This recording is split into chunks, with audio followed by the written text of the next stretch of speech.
आंदोलनाला परवानगी नाकारलेली आहे. 3 तारखेलाही तीच अवस्था आणि उद्यासाठी तीच अवस्था. काय आता तुमची भूमिका? नाही नाही, मी माझं ठाम आहे. मी कायदा मानतो, घटना मानतो. मला घटनेनं अधिकार दिला, हां, परवानगीनं नाही अधिकार दिलेला.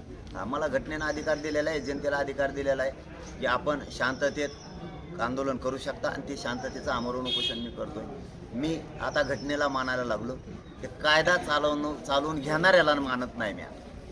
जो कायदा चालवायला मराठ्यांनीच त्या पदावर बसविला तो मात्र पायदळी कायदा तोडवायला लागलाय. 4 तारखेला आचारसंहिता होती, मी आचारसंहितेचा सन्मान केलेला आहे. मी 8 तारखेला उपोषण पुढे ढकललं. पुन्हा तुम्ही नाकारणार असाल तर तुम्ही नाकारलेल्या परवानगीला मानत नाही. मी कायद्याला मानतो. कायद्यानं मला अधिकार दिलेला आहे, घटनेनं मला दिलेला आहे. मी उद्या 8 जूनला सकाळी 10 वाजता आमरण उपोषणाला बसणारे. मी हटणार नाही.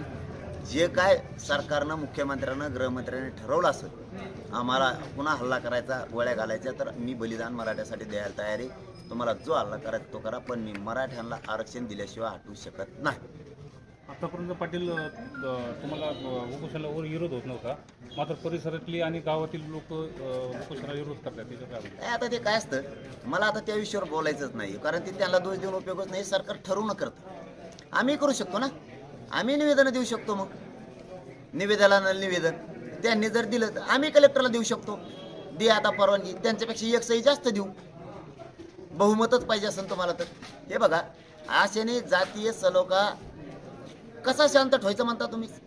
शांतता राहिली पाहिजे. जातीय तुम्हीच देणार, तुम्हीच जातीवाद करणार, मराठ्याचं आंदोलन होऊ नये म्हणून, आणि तुम्हीच प्रश्न विचारणार, जातीय तेढ निर्माण व्हायला लागला, आणि देणार तुम्हीच की मराठ्याचं आंदोलन होऊ नये म्हणून. म्हणजे मोडायला आंदोलन निघाला तुम्ही आणि आम्हाला शिकवणार जातीय तेढ, आणि देणार तुम्ही.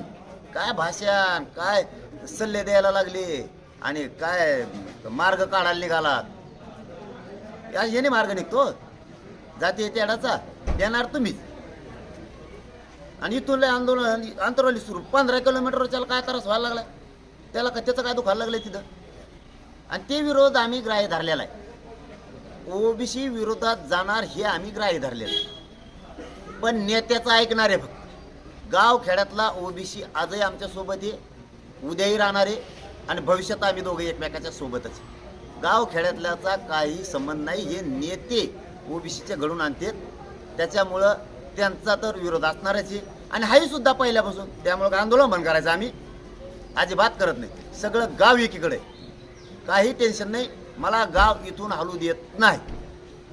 त्याचबरोबर गावासंदर्भात गृह विभागानं असं सांगितलेलं आहे की उपोषणाबाबत आपण आंतरवली ग्रामपंचायतचा ग्रामसभेचे संमतीचे पत्रसुद्धा सादर केले नसल्या कारणाने ते कारण त्यांनी हे केलेले.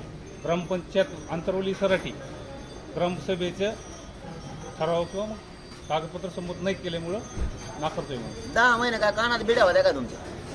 त्या शेंगा खात होतात काय तिथे? 10 महिन्यात नाही दिसलं ग्रामपंचायतचं काय लिहून घ्यायचं होतं तुला नाकारायला? कायदा चालवायला निघाला त्या टायमाला झोपले होते का? आताच कसं काय पाहिजे तुम्हाला? हे सरकारचं ठरवून षडयंत्र आहे. मराठ्यांना कळालंय. तहसीलदारनं येणं, त्या निवेदन मागणं, आम्ही देणं, हे आंदोलन स्थगित आहे. स्थगित केलेलं आंदोलनाला परवानगीची गरज नाही. पण मी कायद्याचा सन्मान करतोय म्हणून मी स्थगित केलेलं आंदोलनाची तरीही माहितीसाठी तुम्हाला निवेदन दिलं होतं प्रत्येक वेळेस. त्यावेळेस तुम्ही नाही दिलं. आता का बरं? काय कारण आहे? स्थगित केलेल्या आंदोलनाला गरज नाही, आणि तुम्ही नाकारलं तरी बी मी कायद्याला मानतोय, संविधानाला मानतो. मला अधिकार दिलेला मी बसणार. हां, तुम्ही 4 तारखेला मला सांगितलं होतं आचारसंहिता आहे. मी कायद्याचा सन्मान केला, आलेल्या DSP साहेबाचा सन्मान केला की ठीक आहे म्हणलं, 4ला आचारसंहिता आहे, कायद्याचं पालन केलं पाहिजे. मी सन्मान केला. 8ला केलं. तुम्ही बार नाकारता. कायद्याचा गैरवापर तुम्ही करणार आणि आम्हाला म्हणणार तुम्ही कायदा पाळीत नाही, तर हे मान्यच नाही मला. मला अधिकार आहे बसण्याचा. मी उद्या बसणार आहे, इकडं नाकारलं तरी बसणार आहे, परवानगी दिली तरी बसणार आहे. हे देवेंद्र फडणवीस चांगलं काम नाही करायला तुम्ही. शिंदे साहेब तुम्ही सुद्धा नाही. तुम्ही नजरेतून उतरू नका मराठ्यांच्या. आणखीन तरी दोघांनाही सांगतो, मराठ्यांची नाराजी अंगावर घेऊ नका. आंदोलन मोडायच्या मागं लागू नका. या आंदोलनाला पहिल्यापासून परवानगी स्थगित केलेलं आमरण उपोषण सुरू आहे. तुम्ही डावर रचू नका विनाकारण. आणि जातीय तेढ काही निर्माण होत नाही कुठं. जातीय तेढाचा काही संबंध नाही, काहीच संबंध नाही.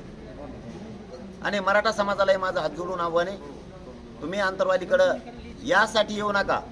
शेतीचे काम आहेत, आपलं शेतकरी वर्ग जास्त आहे, आपला तोटा होता कामा नाही. आधी पाऊस पडलेला आहे, पिकं लावून घ्या. इकडे येऊन आपलं शेत तिकडं पडक पडलं नाही पाहिजे, वाटलं नाही झालं पाहिजे. इकडे मी आहे, मी लढायला खंबीर आहे. इकडे तुमच्या वतीनं मी इथं जीव गेला, बलिदान गेलं तरी मी लढायला खंबीर आहे. काहीच काळजी करू नका. इकडे यायचं नाही. याचा अर्थ का तुम्हाला येऊ नका म्हणत नाही, कामं सोडून कुणी यायचं नाही, काम बुडवायचं नाही. मी आरक्षण घेतल्याशिवाय हटत नाही. काय करायचं तर करू द्या. मी इथं उद्या बसणार, सगळं गाव एकीकडून हे गावाचं म्हणणं आहे अजिबात हालायचं नाही इथून. कारण ग्रामपंचायतचा हे कारण काढायला तुम्हाला का झोपले होते का? कायदा शिकवायला तर आत्ता कायदा चालवायला लागला. एवढं 12ला निवेदन दिलं की 5 वाजता लगेच दखल घेता. लय तातडीचं झालं हो तुमचे, लयच ऍक्टिव्ह झाले फाटकूट. इथून मग झोपले होते का? आम्ही निवेदन दिलं किती दिवस झालं आरक्षणाचं, त्याच्यावर होणार ऍक्टिव्ह द्या ना फाटकून आरक्षण. तिथं डोळे गेल्यावर झाले तुम्हाला. तिथं इथं लय दिसा लागलं गप्पा गप तुम्हाला. जाती येते निर्माण होऊन तुम्हाला आणखीन लावून द्यायचं काय? ओबीसी तर मराठ्यात पोट्टे भरलं तुमचं. आणखी जाती येते आणखी निर्माणच करायचा. अरे आम्ही गाव खेडे, तुम्हाला काहीच अक्कल नाही का थोडी बी? ते डबडे बसतात तिथं ते सत्ताधाऱ्यांचे टीव्हीवरती आणि ते विश्लेषण करत. तुम्हाला कळत नाही का जातीवाद झाला नाही म्हणून या निवडणुकीवर? कळत नाही? एका जातीच्या जीवावर निवडून येत नसतं, कळत नाही का तुम्हाला? आम्ही ओबीसी बांधव आतून एक असतो, हे कळत नाही का काही? अरे तुम्ही नका खेटो यार मला. एवढं मोठं होऊन सुद्धा तुमच्या आणखीन ते डाव. सत्ता याच्यासाठी मराठ्यांनी तुमच्या हातात दिलेलं नाही. तुम्ही आमच्यावर अन्याय चूक करू नका. शिंदे साहेब आणि फडणवीस साहेब दोघं बी तुम्ही पुन्हा हल्ला घडून आणायची यासाठीच काय निमित्ता लाखो पोरांवरती केसेसच काय करायला लागलात? ठरलंय ते सगळ्या स्वारीच्या अंमलबजावणी द्या. मराठा आणि कुणबी एकच ही कायदा पारित करा. केसेस मागे घ्यायचे ठरले ते घ्या. हैदराबादचं गॅझेट लागू करा. जे ठरलेलं ते द्या. फडणवीस साहेब, शिंदे साहेब, तुम्हाला विनंती करून सांगतो, सावध करायला लागलो. हेच मराठी डोक्यावर घेऊन नसते तुम्हाला. काड्या करू नका. मी तुम्हाला कवच जे शिवून देणार नाही काड्यात. तुम्ही ठरलंय ते द्या. आम्हाला तुम्हाला विरोध करण्याची गरजच नाही. आम्हाला राजकारणात जायचंच नाही. तुम्ही हाताने आम्हाला राजकारणात ढकलू नका. नाही तर विधानसभेत तुमचं काही खरं नाही. उपोषण बसण्याच्या अगोदर प्रशासन किंवा कोणी तुम्हाला चर्चेसाठी आले तर तुम्ही चर्चा करताल का? चर्चेला काय हे उघडत याला दारत नाही. सरकार आलं, पोलिस आले, प्रशासन आले, तिथे इथंच आले. लिंबकच भरला लिंबाखाली. आमचे बसत होते, सावली घेतली ते आमची. आता ते पाणी आमचंच पिणार, भाकरी आमच्याच खाणार, सावलीला बसणार, झोपणार बी आम्हाला. आता रोज आमचे लोक पाणी देते त्यांना. आता पाणी मागते देते. एकाला उपाशी ठेवलं नाही आमच्या गावकऱ्यांनी. आता चहा बी देते. आता ते वरून देवेंद्र फडणवीस साहेबांनी सांगितलं की 2-2 हाताने झोपणार आम्हाला. कारण आम्ही त्यांच्या आगातली शक्ती कमी होऊन देणार. कारण भाकर देतोय, पाणी देतोय, सगळं देतोय. सावली आहे, कडक ऊन आहे. उन्हात आमचे लोक सावलीत बसत नाहीत, त्यांना सावली दिली. आता रिटिजन मारण्याचे आम्हाला. आता काळजी करू नका. आम्ही देवेंद्र फडणवीस साहेब हटत नाही, मी भेट नाही, मारायला नाही.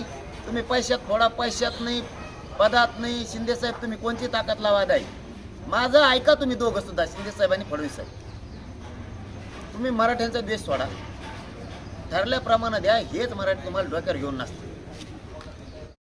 मराठी आता हटत नाहीत. आणि मी तर नाही. मी आता बलिदान द्यायलाच निघालोय. आता गालागोळ्या कोणाकोणाला यायचं मी ऐकत नाही. पण आरक्षण घेतल्याशी सोडित नाही तुम्हाला. माझ्या गोरगरीब मराठ्यांच्या डोक्यावरती आरक्षण देऊन गुलाल टाकल्याशिवाय मी हटत नाही.